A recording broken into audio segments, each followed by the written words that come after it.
Let's start from the Dhammachak first. Dhammachak, the Buddha gave the first teaching to this five ascetic, right?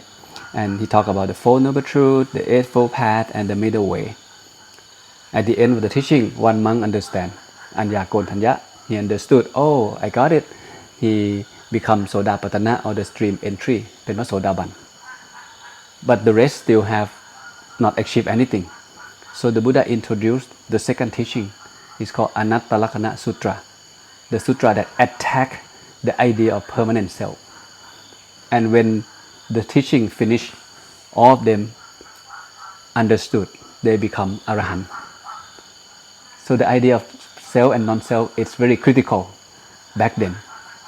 That's why the Buddha need to introduce the second teaching to help his student to achieve the arahant. The idea of atta or self and anatta or not self. Why it's so important? Why people so much believe and practice the atta? If you study, you need to go back to the Buddha time and try to understand the context. What happened before Prince Siddhartha achieved enlightenment? What people believe, what people practice. Back then, people following the teaching of the Brahmanism has been there for many thousand years. And people believe the concept of permanent self or atta. They believe that each one of us, we have the Atman, this one. Atman is the self that comes from the supreme, natural, purified being, super purifying. That's called Paramatman or the Supreme Brahman. As we go through life in the samsara, we need to purify this self so we can go back to the permanent self, the main self, the supreme self, eventually. That's what people believe, that's what people practice. That's what the five ascetics have been practicing. They want to go back, bring their permanent self back to the Paramatman or the Supreme Brahmans. That's the idea. So people understand what it means by self, by permanent self. The word they use is soul in English. But in Buddhism, we don't use the word soul. So the Buddha introduced the new concept of, hey, guy, there is no permanent self. So he introduced the concept of anatta. Nobody heard about this before. That's why the five ascetics heard this for the first time and they understood they are liberated. They let go. Let go what? Let go this. Nama, Rupa, these five aggregates. This is deep. Why we cling on this so much? Happiness, sadness, dukkha, and sukha come from here, not come from the sky. So we must know the nature of ourselves so we can know where dukkha comes from and how to remove the cause of dukkha. It's in here. It's not out there. It's in here. This is something the Buddha point out to the five ascetics, that there is no such thing called atta or permanent self. But there is something called anatta, which is no soul. This is not the right word, okay? It should be not self. So many Buddhists confused about soul and self, soul and self. So let's stick with the word self. And that is why they are trapped in the idea of self, permanent self. Permanent self means what? You think of a man. This man, in the morning, he wears a suit, he go to work in the office. And in the evening, he change clothes, wear the new outfit, he go to the gym, exercise. And in the evening, he go to the party, he wear a different outfit. But he is the same man, exactly same man. And this is how Brahmanism see that how being go through life, one life to another life. It's the same elements, nothing changed.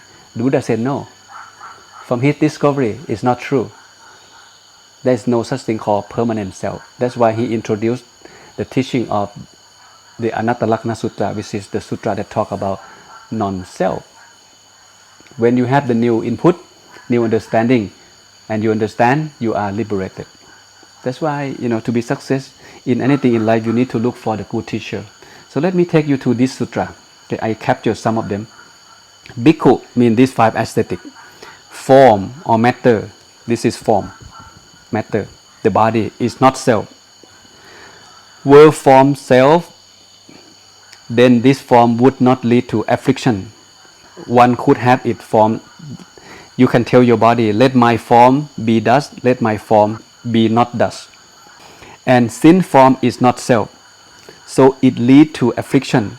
And we cannot tell, let my form be thus, let my form not be thus. And then the Buddha go on to feeling, perception, mental formation, consciousness in the same manner. The five ascetics understood, but for us, we don't understand anything.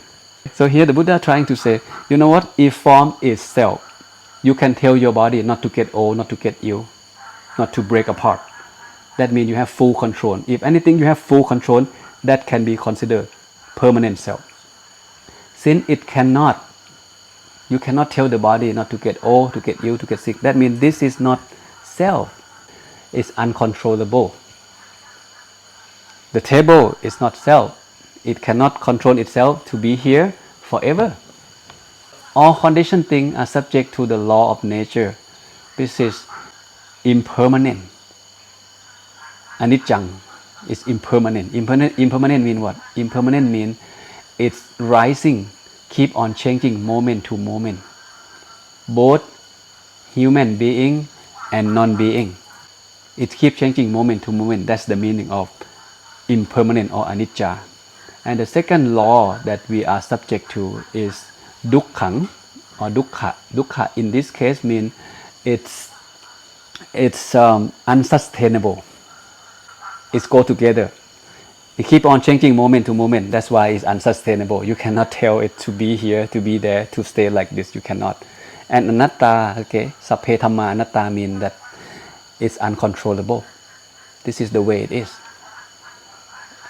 Why it's become like this? I don't know. It's the nature. It's the nature of things. It's the truth of reality. It's the nature of the table. It's conditioned. It make from earth, water, wind, fire. It stay here. 100 years from now, it's gone. Same thing with the body. So here, the Buddha explained to these 5 students, they understand. And he elaborated a little bit more. He said, what do you think, monks? Is this form permanent or impermanent? It's impermanent, sir. If this impermanent, is it suffering or happiness or dukkha or sukha? It is dukkha, sir. But if this impermanent, dukkha, and perishable, is it fit to be regarded that this is mine, this I am this is myself? And the monk answered, no, sir. Here we have the meaning of suffering. Oh, why is called dukkha? It's dukkha because it's impermanent. It keeps changing moment to moment. It's not just headache, stomach ache. It's changing moment to moment. This is the nature of dukkha. So, before we can listen to this, when we are out in a lay person's life, we have an idea of we like to control things. So that's a false belief, right? Clearly, yes. Is there anything in this world that you think you have full control over it 100%? Can you name one thing? We don't have anything that we have full control. Yourself, your wife, your kids. Can you name one? Obviously not. Okay. Cup. Is it fit to be regarded thus? What exactly does it mean? Thus. Okay. So if it's impermanent and it's dukkha, right? Whatever impermanent and this is out of your control. So we shouldn't be looking at it and this is me, this is myself. No. Okay, that's the view that the Buddha introduced. So they had the wrong view for a very long time about permanent self. So they cling on everything so much, especially this 5 aggregate. And when they come to this teaching, they understand. So the Buddha helped them to adjust from wrong view to the right view. And right view is the starting point of wisdom, right? When you have the right view, you can let go what you're supposed to let go. Okay, this is what you chant. Okay, I want to go quickly. Sankitena panchupatana khanta dukkha. Okay, in brief, the 5 components provide the field for attachment. This dukkha. Rupu patana khanto. The body also is is the object of attachment. Okay, เวทนูปาทานขันโธ the feeling is the object of attachment. สัญญูปาทานขันโธ the perception is the object of attachment.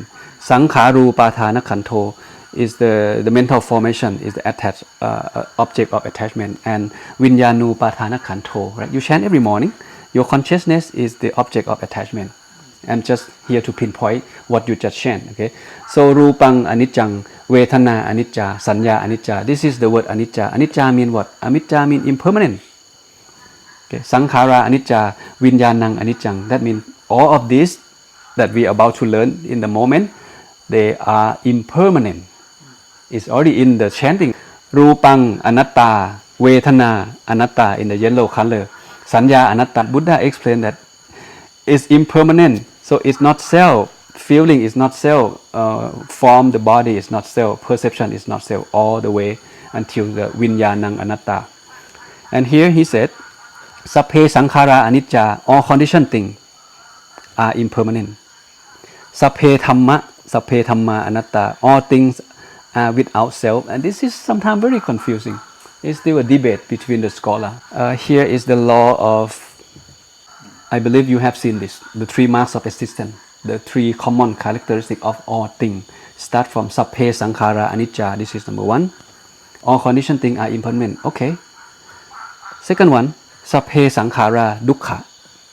All conditioned things are unsatisfactoriness, unsustainable. But the last one said, sapphe dhamma anatta. All Dhamma are not self. What is it? Why they don't say sapphe sankhara anatta? Because all these sankhara anicca, sankhara dukkha. Why don't the Buddha say sapphe sankhara anatta? Then it's the same. So I want to keep it simple as possible. All of this point to the five aggregates. Because we are going to learn the five aggregates. So sapphe sankhara mean conditioned thing. Conditioned thing mean what? Conditioned thing mean this aggregate.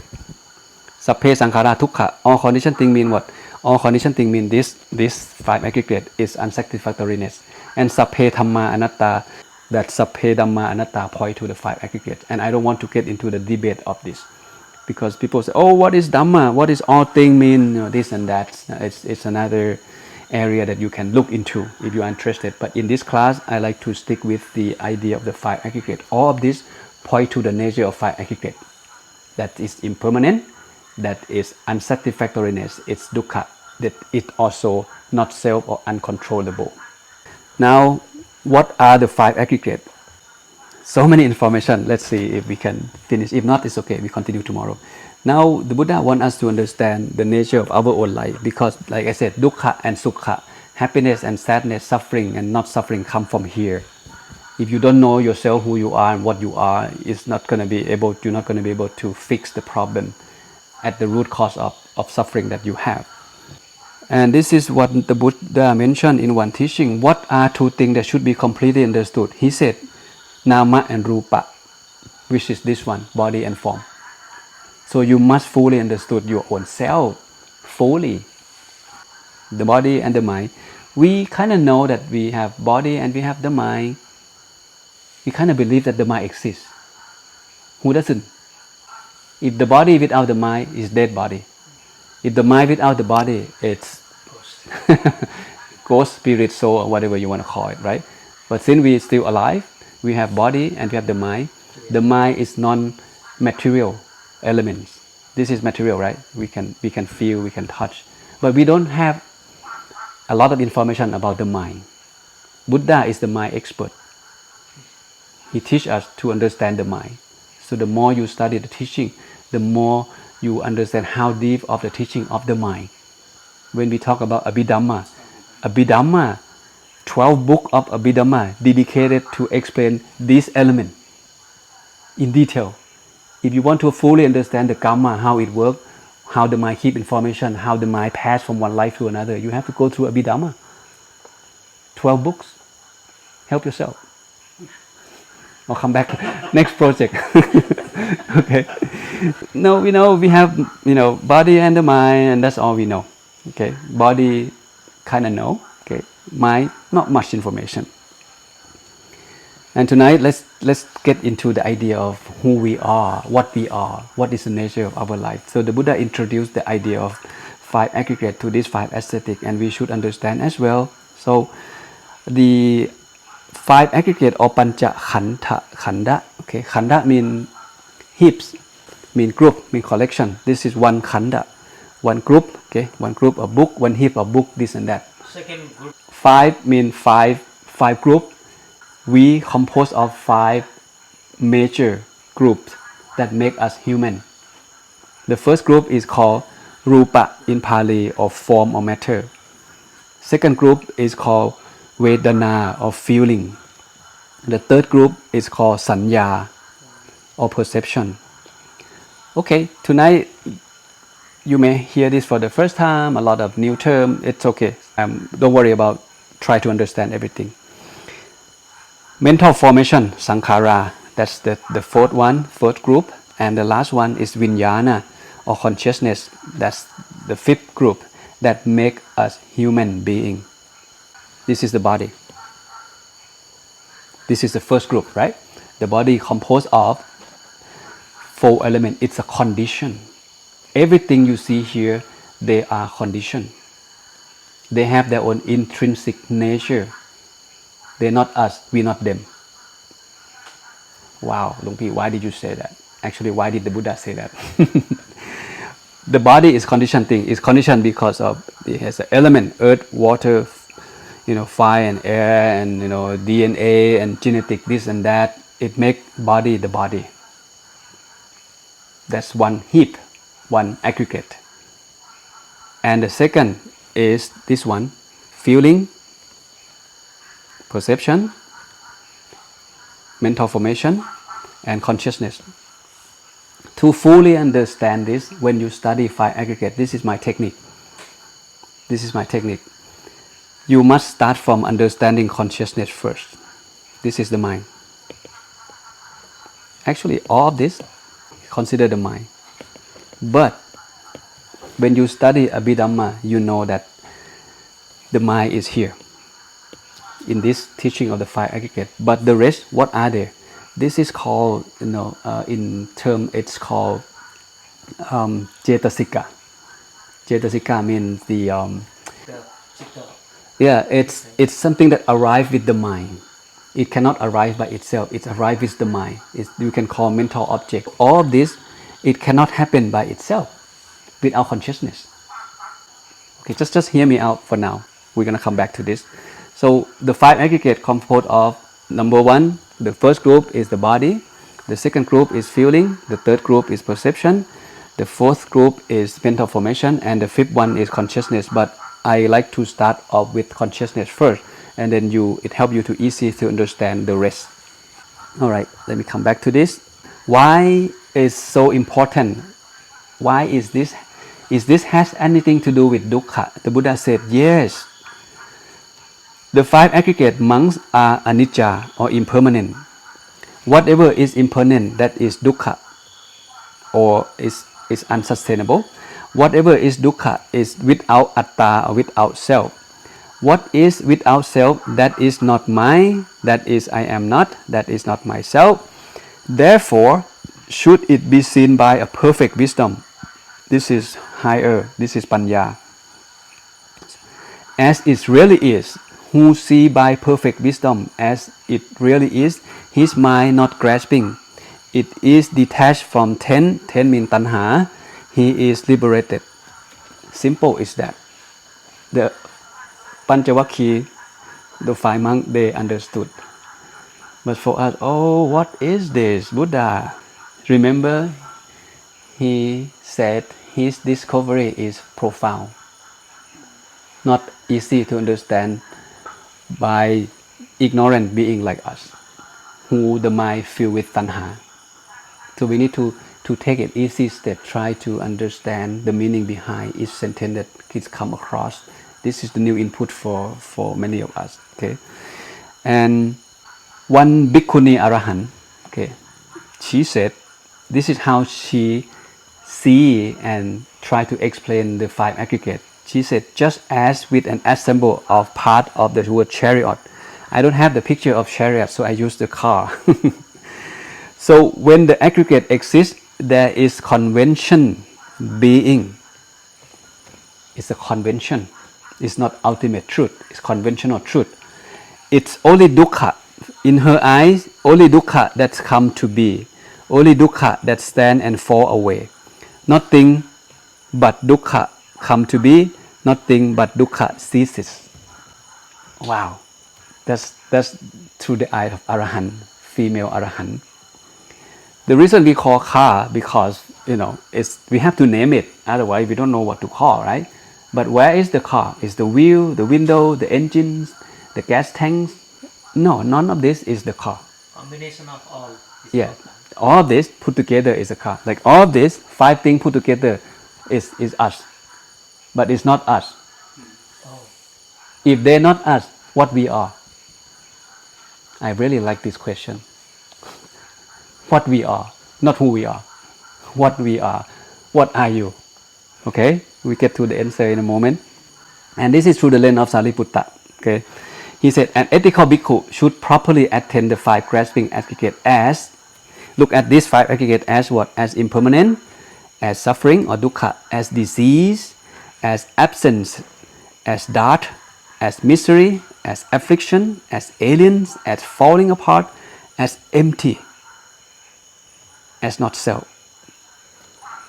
It's possible that an ethical bhikkhu who regard the 5 grasping aggregates this way will realize the fruit of stream entry. Most people who met Sariputta and listen to his teaching, most of them, they will attain Sodapatana.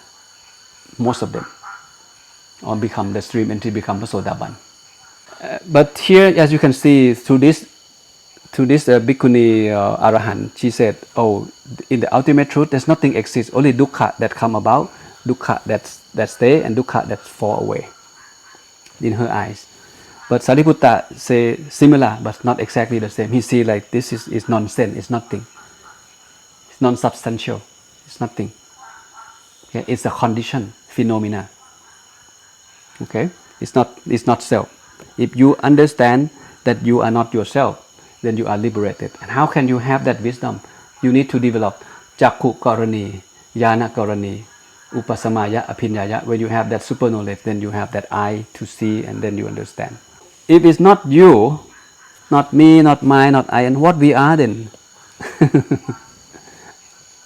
What we are? Combination of 5 aggregates. Combination of 5 aggregates. Yes, that's correct.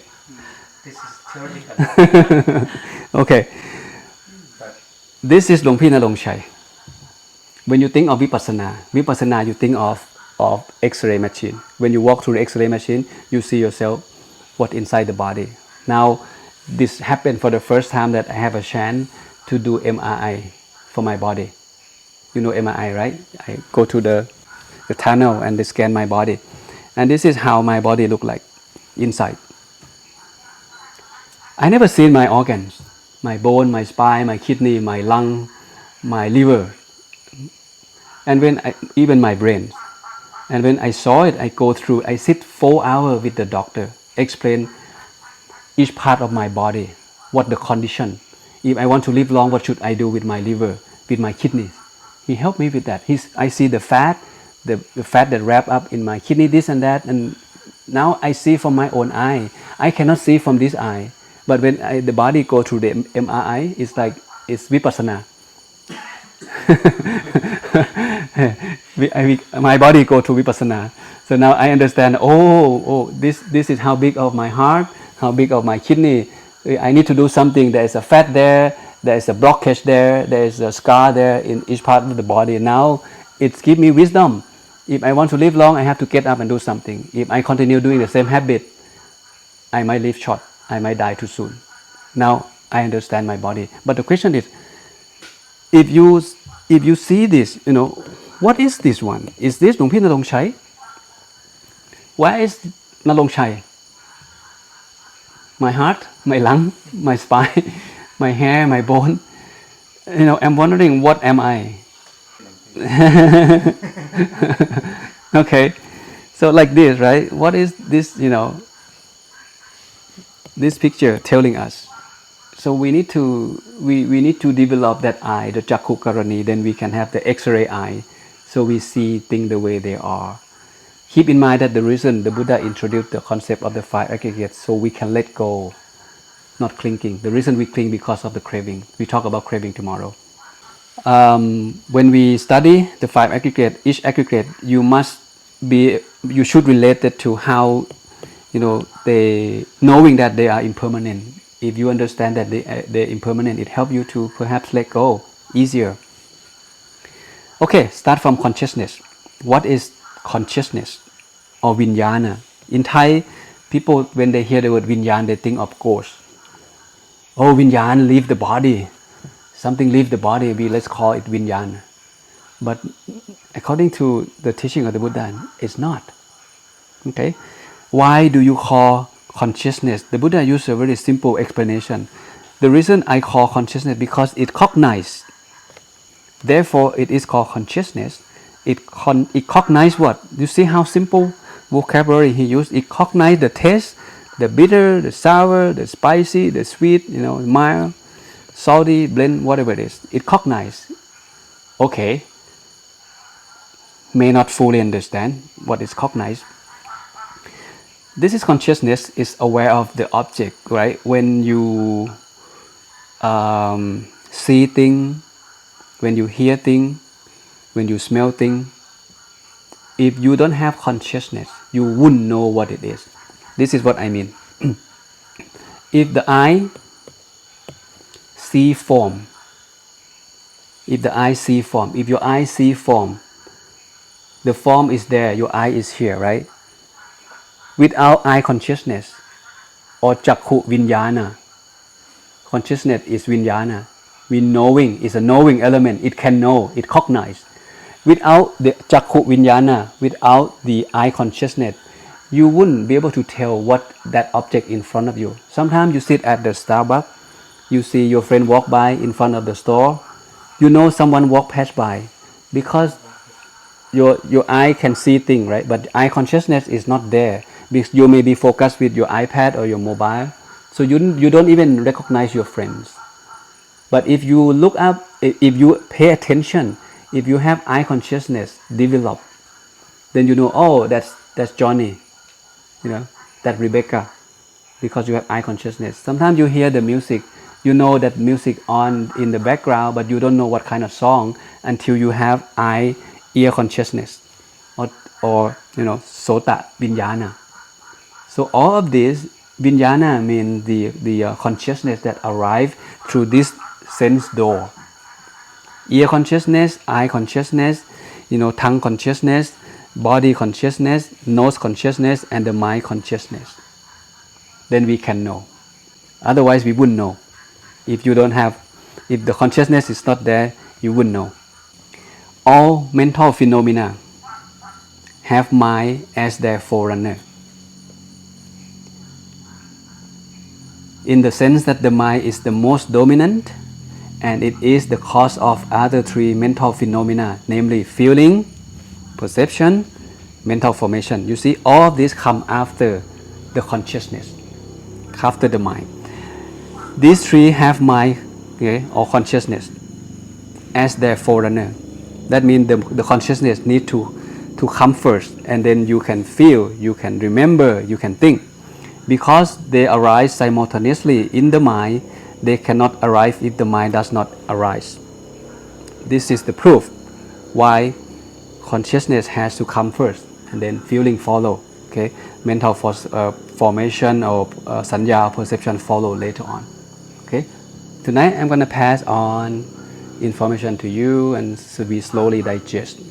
Knowing happen first. The consciousness, the vinyana happen first, right? When the eye see the form, then this happen very quickly. You feel, you remember, you think right away after you have consciousness, right? When you see the flower right away, you know what kind of flower, you know the smell, you know the quality of that flower. it happens right away. But if eye consciousness doesn't exist, doesn't arrive, even though the flower is in front of you, you wouldn't know what it is. And this is how the mind and the body contact. The body is here. This is the body. And the body composed of what? Earth, water, fire, and air. Sometimes the Buddha introduced 5 elements, 4 elements, 6 elements. Tonight, let's stick with the 4 elements. Then it's going to be too much information for you. So this is the body, right? Earth, water, wind, fire. And the body have eye, ear, nose, tongue, right? This is the door. This is how we contact with the outside world. We have eye to see, ear to hear, tongue to taste, body to touch. 5 doors in this very body. And this is how the body and the mind connected. The mind is here, right? The mind is like this. And this is the body is like this. This is the mind. The mind is here in the red color. The consciousness is the vijnana, is the knowing elements. When knowing element arrive, then feeling can arrive, perception can arrive, mental formation can arrive. Then we can communicate. When we can give the meaning to what we see, we can give the meaning to what we hear, what we smell, what we taste, what we touch. But without consciousness, we cannot. We cannot. And what is form? Form, this is from the text. The Buddha said, why do we call form? It is form because it can deform. Why it deform? It deform by cold, by heat, by hunger, by thirst, by contact. It deform. Basically form, whatever we call form, is breakable. Anything breakable is called form, according to the definition of the Buddha. Okay? And why form is dukkha, right? Because they're impermanent. They cannot remain like this forever. It's change moment to moment. That's why it's called form. It's breakable.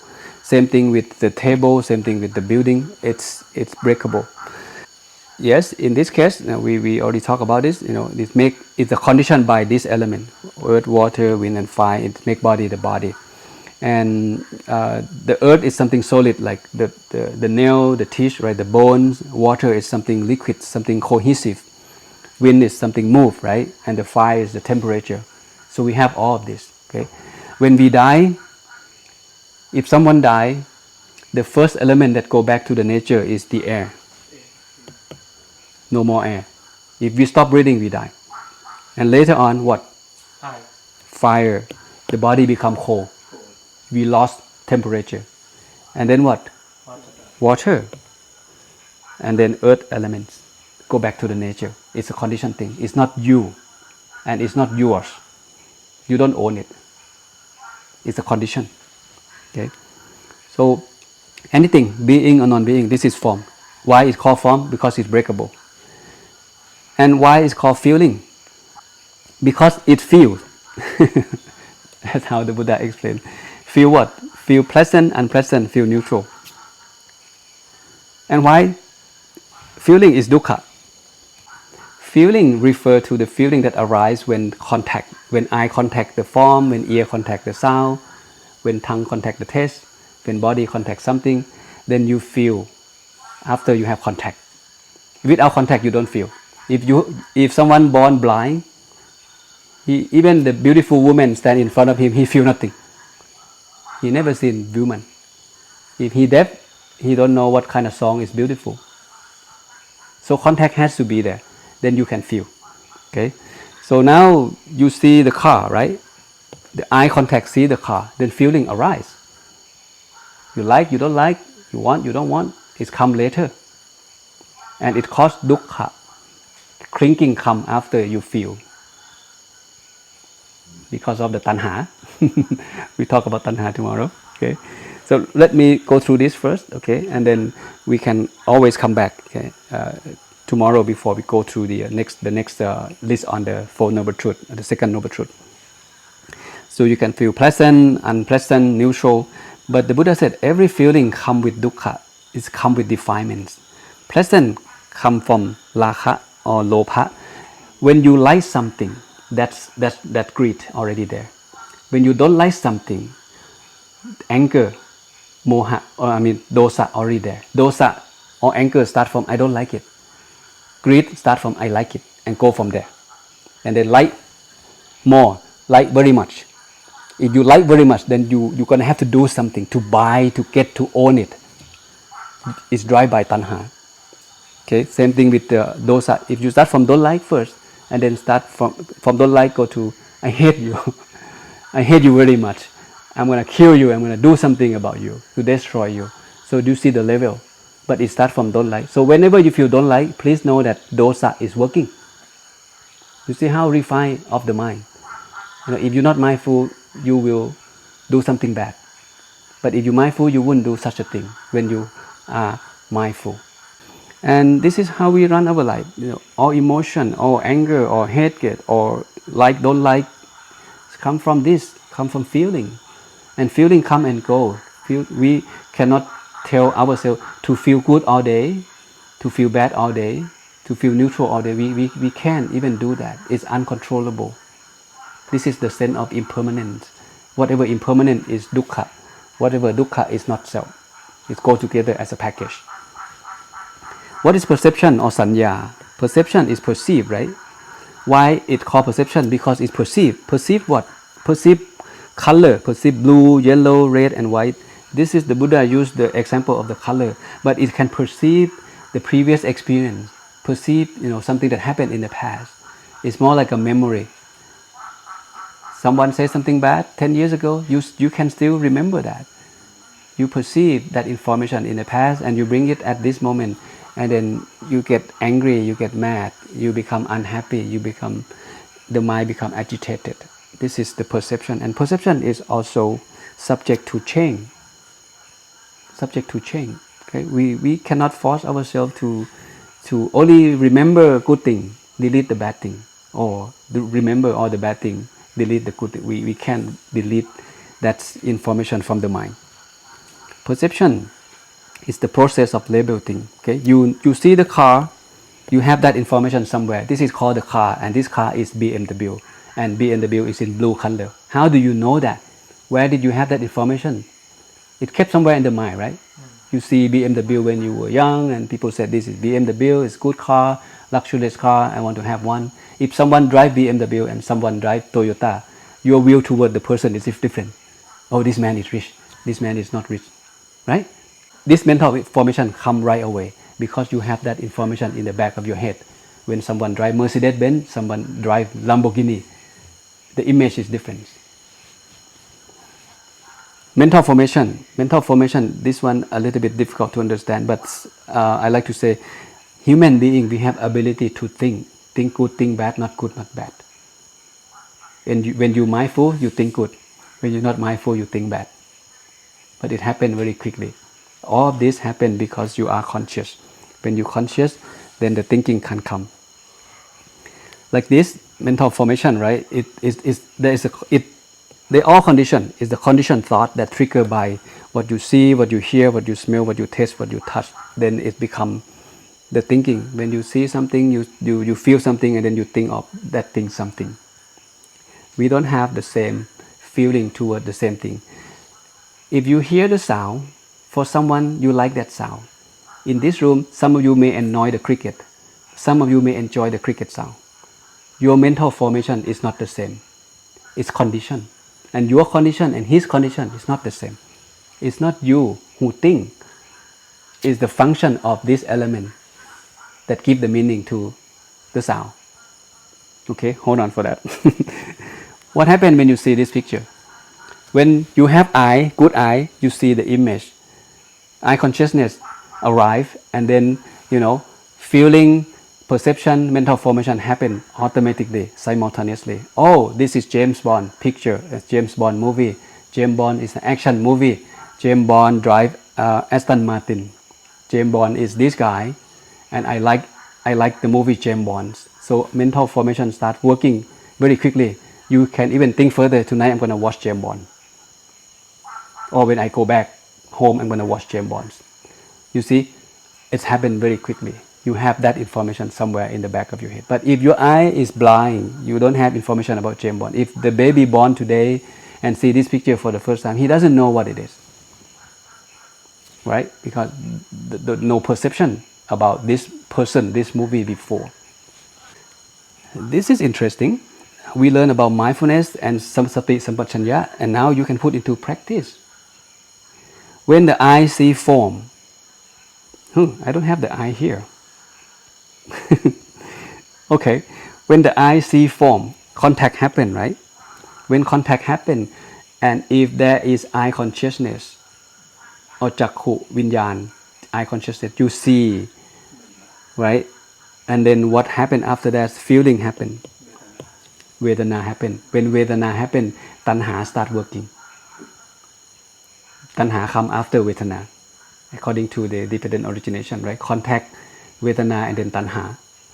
See, the good news is, if you are mindful, this Vedana will not disturb Tanha that much. You're thinking, you have ability to think good, think bad, and think not good, not bad. But you have to be mindful. When you are mindful of what comes to your eyes, and then in that moment you give the meaning to what you see. When you see woman, you may have lust, right? But if you are mindful of what you see, then you can stop that lustful feeling. You remind the clear comprehension or awareness or sampajanya theory. You know what? You are a monk. You shouldn't be thinking like that toward the woman that offering you food. This is mindfulness and awareness. They work together. It happened very quickly after the eye contact the form. When the ear hear the sound, same thing. When the tongue tastes the touch, I really like it. I want to get more of this food. You're not mindful. But this picture you can put into practice. So the significance of the five aggregates, again, they are an ultimate reference to the first noble truth. That's why the Buddha said wrong attachment to the five aggregates is dukkha. And each one of them is the subject of clinging. They are the object of clinging. The form, the feeling, the perception, the mental formation, the consciousness, they are object of clinging, and they are conditioned. Then they cannot exist by itself. Clinging can be removed through the meditation practice, to the right wisdom. And when we remove clinging or tanha, then a person is liberated. Panchavakhi, or those five ascetics, they understand what the Buddha is trying to explain. That's why they let go these five aggregates, this permanent self, and then the mind is free. Okay, the mind is free. So this is deep, as Luang Pi mentioned earlier, but we can still get benefit out of deep stuff. Okay, in the worldly, perspective, it helps you to let go, to forgive, and less clinging. When I see my MRI scan, I really have sympathy toward myself and toward a person who loves me or who doesn't like me. Because at the end of the day, you just one set of five aggregates. You get old, you get ill, you die. Myself as well, no matter how much I love you or you love me, no matter how much I hate you or you hate me, we are subject to all of this condition. So it helped me to forgive, helped me to understand, helped me to be sabai, much better. Or in the supramundane level, it helped a man or a monk to be fully liberated when you let go. One simple sentence that summarizes the whole teaching of the Buddha is this one.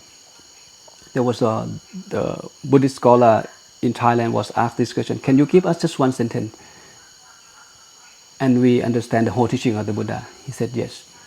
He said nothing is worth clinging on to. And that's how he see it. And when I come back to study, I actually come across that teaching from the Buddha too. Okay, when you go back to the Raft Sutra, right? There's the sutra called the Raft Sutra, and that's explain what he just give the answer. That nothing is worth clinging on. Even the Dhamma is not there for clinging. So it's the deep stuff. It's more maybe philosophical, more metaphysical, however you see it. But the idea of you need to keep in mind why the Buddha introduced the teaching of the five aggregates. Okay, so those students can understand that there is no real you here in the ultimate reality. And what we are then, here I'm going to give you the answer, and then we take a break. This is it. This is the answer from the Buddha, what we are. Bhikkhu, this body is not yours. It's not yours, nor does it belong to others. It's the old Dhamma, to be seen as generated and fashioned by intention, as something to be felt. It's condition. It's the conditioned phenomena. Body is conditioned. feeling is condition, perception is condition, mental formation is condition, consciousness also condition. It's not us. They have their own intrinsic nature. The function of feeling is to feel. The function of consciousness is to cognize. The function of perception is to perceive. The function of mental formation is to think. They condition, but they make us as a human being. They become the five aggregate. The body, one aggregate, feeling, perception, sensation, feeling, perception, mental formation, and consciousness. All of these five, aggregate become us as a human being. This is the anatomical analysis through the lens of the Buddha about the body and about the mind. Now, squeezing the question. So then, when one lets go, when the bhikkhus became enlightened, reached nirvana through understanding this, my question is, if mind or consciousness is one of the five aggregates, then what or who is it that becomes enlightened? Right. That's good. So I haven't touched on the. I have to understand. Okay. So I'm sorry I went 20 minutes late. I supposed to finish at 8:30. So let's continue tomorrow. Okay. Okay.